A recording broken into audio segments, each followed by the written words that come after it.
Welcome back to Norfolk Mountains, part 3.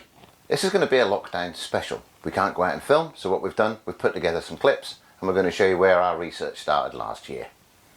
No time to waste, so come on, let's go.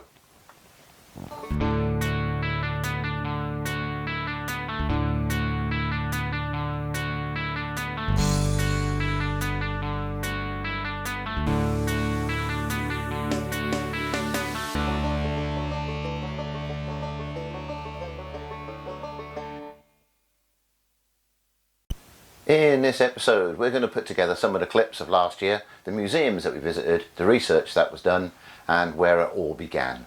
So let's start by showing you a couple of clips of where we started. Is that voice activated then? Yep. GoPro.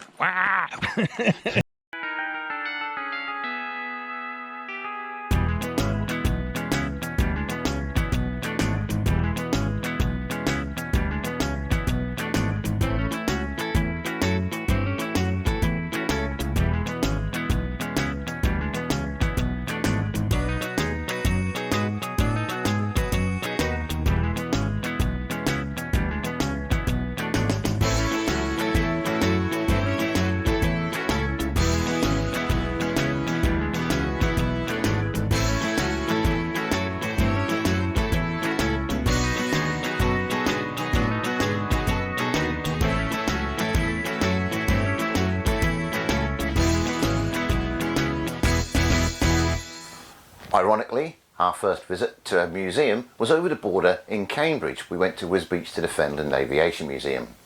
We got a guided tour. We learned all about the Mosquito NS998 that we discussed in our first 2 episodes. If you haven't seen that, take a look back, preferably at episode 2, at where we pay homage to NS998. So let's have a look at the museum.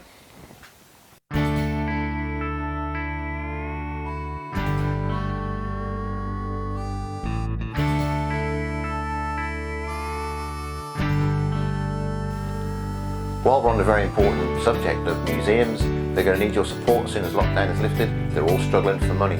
So if you want to see these lovely aircraft, go visit a museum.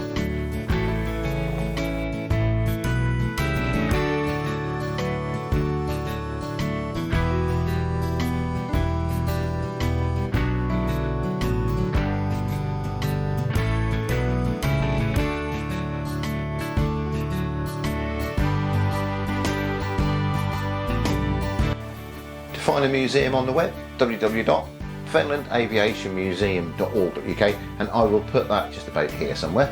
And in the real world you can find it just on the outskirts of Wisbech in Cambridgeshire.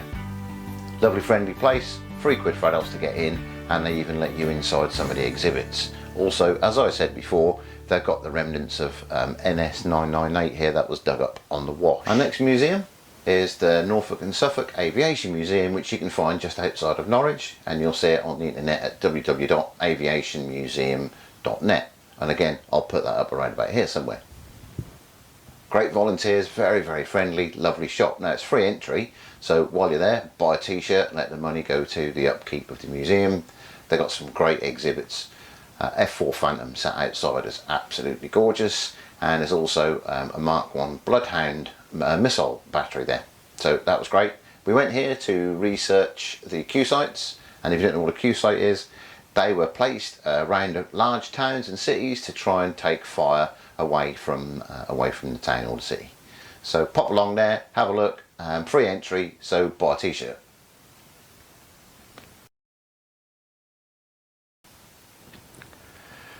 Next up is our visit to Bentwaters, RAF Bentwaters, the Cold War Museum, and again I'll put the internet address just about here somewhere. Great place to visit. Again, they've got an F4 Phantom outside, which I should proudly show a picture about here any minute now.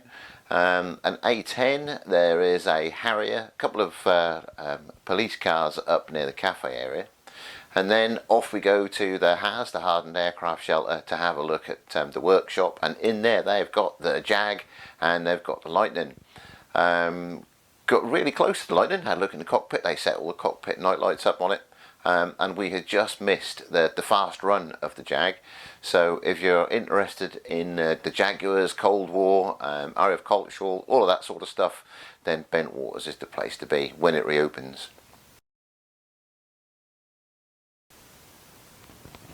So with all that doom and gloom of COVID going on last year, we were quite lucky to get in at least one air show. Best air show of the year, of course, Shuttleworth Collection down in Biggleswade at the old aerodrome down there, and I'll put all the details up here for you. Come and have a look at some of the pictures and videos we took last year. What a fantastic day out that was.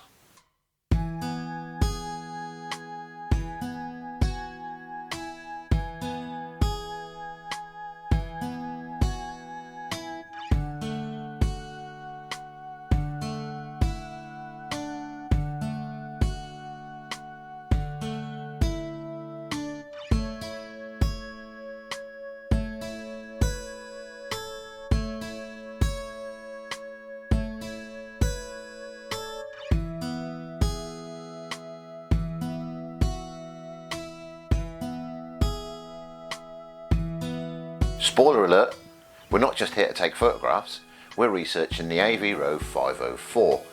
Now you know we live near Kings Lynn and one crashed near here around about the time of World War I, so that will come to you in a future episode, but for now, take a look at some of these great pictures.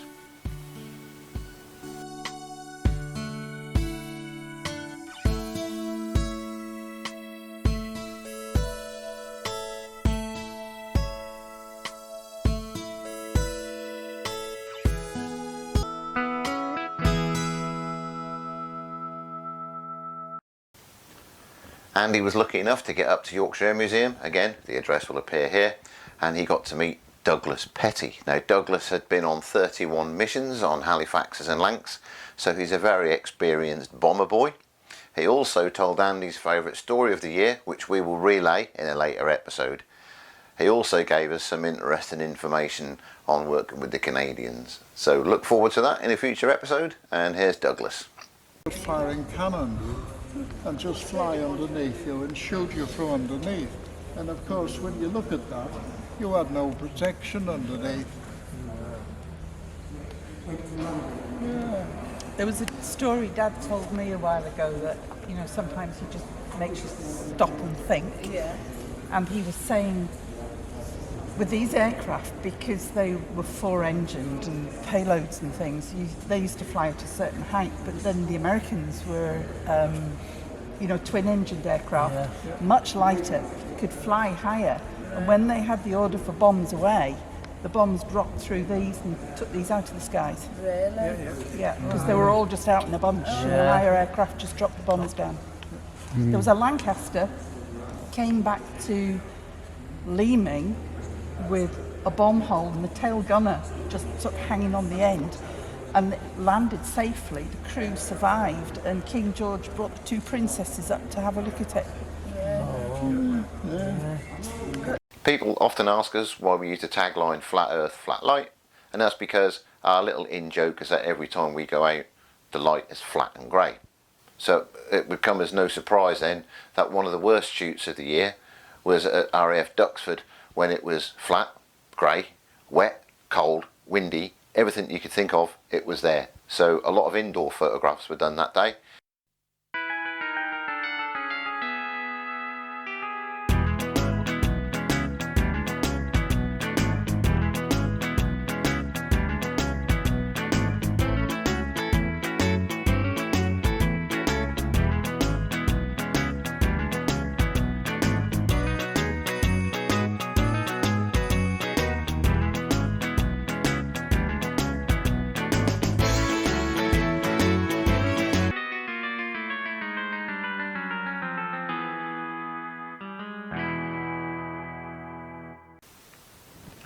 Rounding his film off, rounding the year off with a little trip to RAF East Kirby in Lincolnshire. It's the home of Just Jane, the Lancaster, and of course the Mosquito. Great place for research, it's all laid out there.